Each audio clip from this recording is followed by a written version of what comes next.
My name's Elvis Fields and I'm a proud Kamilaroi warrior. On the property where we were, there was a big Aboriginal community. A lot of the elders used to teach us things there, used to talk to us about what to do, how to go out into the bush and what to do when we get older and that. I had one of the most happiest childhood around because, like I said, I was out in the bush and I discovered things and I was really, really healthy and nothing could hurt me then. But when I came to Sydney in about 1996, I had diabetes and then I got diagnosed with a rheumatoid arthritis and that. When I started to get the pain, it started to get really, really bad. Like all my joints were just seizing up. I had to drag myself around on my floor to get to the kitchen, to go to the bathroom. I'll crawl up into my bedroom. I'd have people here come in, but I'd try to get rid of them because I didn't want them in my house. I wanted to be alone and go through all this pain, what I was going through by myself. At home, I stayed in my house for 3 years. I would not go anywhere. I wouldn't even walk out the door to go next door. I'd just stay at home because I was so depressed from being in pain. I was too frightened to go out into the open and falling down and getting hurt or anything like that. So it was a really lonely time for me, it was then, because I was by myself and I had no one to talk to, no one to speak to about it. Sometimes I felt like taking my own life and that.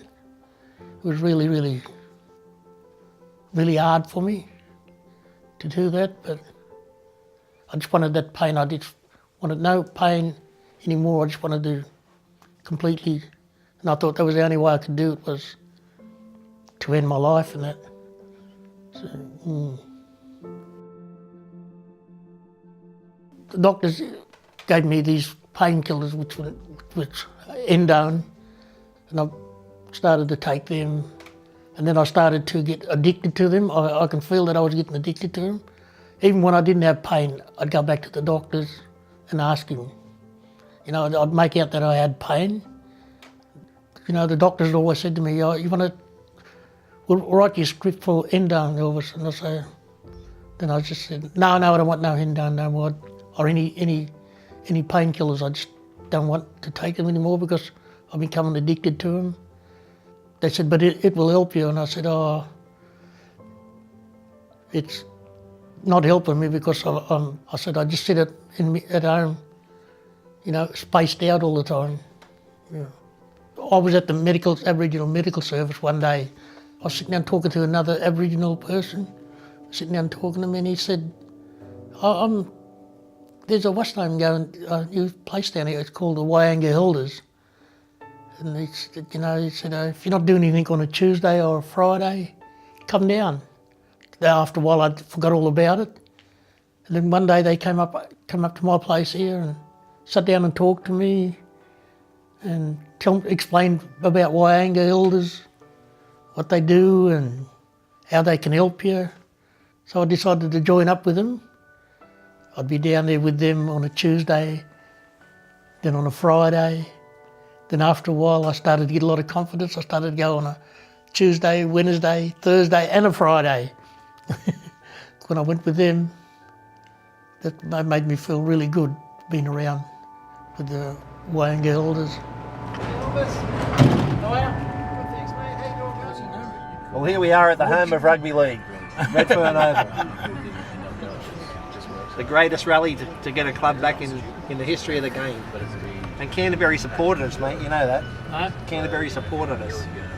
There was a big Canterbury contingent on the march, and they donated 10,000 on the day. Can you give us back that 10,000?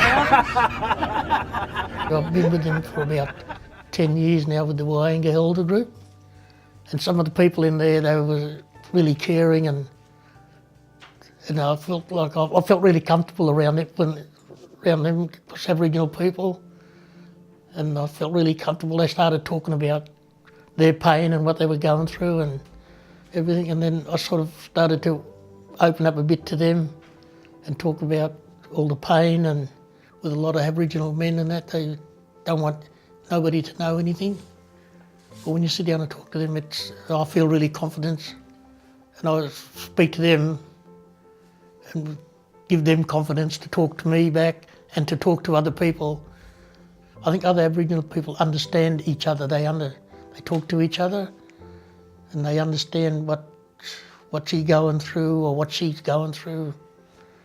You know, they sort of relate to that sort of thing. My life started to change when I joined up with Wyanga. It really turned my life around. That gave me a lot of confidence in things I'm doing now. Like, I went down to Melbourne with the Red Cross 100-year anniversary or something. I spoke about depression and all that pain, and gave me a standing ovation after I'd done the talk and that. And you know, a lot of them come up and spoke to me, talked to me about the things, you know, saying that they went through all the same thing that I was going through. Really gave me confidence in talking to other people about what I've been going through. Yeah, I talk to a lot of young people now. Like, I go out and visit juvenile justices thing. I tell my story to them, that what I went through, and they sort of open up to me then and tell me about their families, you know, what pain they went through. Not that when I'm sitting down talking to people about my story and that makes me feel good. That pain, it's gone. I don't think about that pain. I just think about my story and the look on their face when I tell them, you know, how excited and how interested they are, happy. I feel really happy inside myself. And I think that's the best thing, is to sit down and talk to people about it. Don't hold everything in, just sit down and just go for it. Just like you're sitting around a campfire at home. And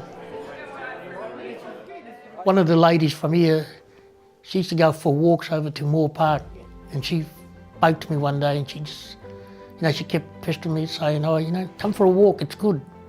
You know, and I used to say, yeah, and then when she used to come to pick me up to take me for a walk, I'd make excuses. But she was determined, and after a while I started to walk, and that made me feel a bit better.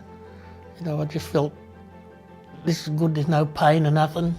But getting back into that active life again, to when I was younger, you know, just walking along, talking to people, meeting people that are out walking. That was really good, you know. I've completely forgot about my pain, the pain I was going through. It's a hard journey to go through at first, but then once you get out and do things, it gives you more confidence within yourself, belief within yourself, things that you know, things that you think you thought you wouldn't be able to do again, you can get out and you can do it. Rabbitoh and Bulldogs. Side by side. We'll keep marching on. We believe. Yeah. We believe. Still got a lot of living to do, I think, because, like I said, get out and enjoy life, be active, get around and meet other people, go to places that you've never been to before, even go back home to the bush, visit if you're away from the bush, go back home, visit, you know, and then you'll come back and you'll feel really, really good within yourself.